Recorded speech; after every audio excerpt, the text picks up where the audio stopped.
2024 July 30-നുണ്ടായ ഉരുൾ ദുരന്തം നാടിനെ ആകെ നടുക്കി. ഇപ്പോൾ കാണുന്ന ഈ ജനക്കൂട്ടത്തെ നിങ്ങൾ കാണുന്നില്ലേ? സർക്കാർ നടപ്പിലാക്കുന്ന പുനരധിവാസ പദ്ധതിയുടെ ടൗൺഷിപ്പിൻ്റെ ആദ്യഘട്ട ഉദ്ഘാടനത്തിന് എത്തിയവരാണിവർ. രാവിലെ 11 മണിക്കായിരുന്നു ഉദ്ഘാടനം നിശ്ചയിച്ചിരുന്നത്. പക്ഷേ രാവിലെ മുതൽ തന്നെ ആളുകൾ ഇങ്ങനെ കൽപ്പറ്റ നഗരത്തിലൂടെയും ടൗൺഷിപ്പിൻ്റെ പല പ്രദേശങ്ങളിലൂടെയും ഒഴുകുകയായിരുന്നു.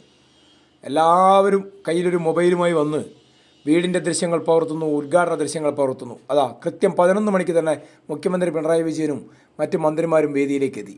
ജനങ്ങളെ അഭിവാദ്യം ചെയ്ത ശേഷം അദ്ദേഹം പിന്നീട് വേദിയിൽ ഇരിപ്പുറപ്പിച്ചു.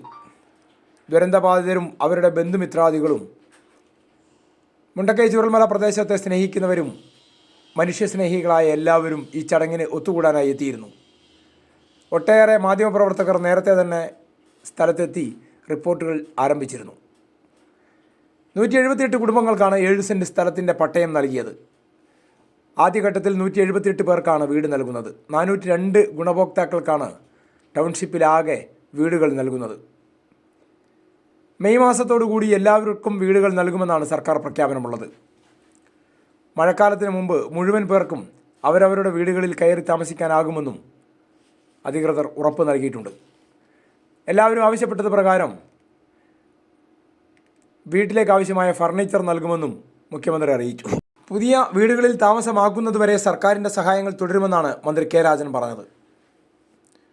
കൽപ്പറ്റ ജനറൽ ആശുപത്രിക്ക് അനക്സ് കെട്ടിടം നിർമ്മിക്കുന്നതിന് ടൗൺഷിപ്പിൽ സ്ഥലം അനുവദിക്കുമെന്നും ഗവൺമെൻറ് LP സ്കൂൾ ടൗൺഷിപ്പിലേക്ക് മാറ്റുന്ന കാര്യം സർക്കാർ പരിഗണനയിലാണെന്നും മുഖ്യമന്ത്രി പറഞ്ഞു. പട്ടികവർഗ കുടുംബങ്ങൾ 13 പേരാണ് ദുരന്തത്തിനിരയായത്. അവർക്ക് 5 ഏക്കർ ഭൂമി മേപ്പാടിയിൽ വാങ്ങിയിട്ടുണ്ട്. അവർക്കുള്ള രേഖകളും ഇന്ന് കൈമാറി. അവർക്കുള്ള വീട് നിർമ്മാണം ഉടൻ ആരംഭിക്കുമെന്നാണ് സർക്കാർ വ്യക്തമാക്കിയിട്ടുള്ളത്. എല്ലാവർക്കും പട്ടയം നൽകാൻ പ്രത്യേക കൗണ്ടറുകൾ നേരത്തെ തയ്യാറാക്കിയിരുന്നു. ജില്ലാ കലക്ടർക്കും സ്പെഷ്യൽ ഓഫീസർ അടക്കമുള്ള ഉദ്യോഗസ്ഥർക്കും മുഖ്യമന്ത്രിയും മന്ത്രിമാരും നന്ദി അർപ്പിച്ചു. പല തടസ്സങ്ങളെയും അതിജീവിച്ചാണ് സർക്കാരിൻ്റെ ഈ മാതൃകാ ടൗൺഷിപ്പ് പൂർത്തിയാക്കിയിട്ടുള്ളത്. രാജ്യത്തിനാകെ മാതൃകയായ ഈ പദ്ധതിയിൽ പങ്കാളികളായ എല്ലാവരോടും നന്ദിയുണ്ടെന്ന് മുഖ്യമന്ത്രി പറഞ്ഞു. കേന്ദ്രം അവഗണിച്ചപ്പോഴും ചേർത്ത് നിർത്തിയവരെ മുഖ്യമന്ത്രിയും മന്ത്രിമാരും നന്ദിയോടെ ഓർത്തു. പലരും വൈകാരികമായി തന്നെ പ്രതികരിച്ചാണ് വേദി വിട്ടുപോയത്. അങ്ങനെ സ്നേഹത്തിൽ ചാലിച്ച ആ നിമിഷങ്ങളിൽ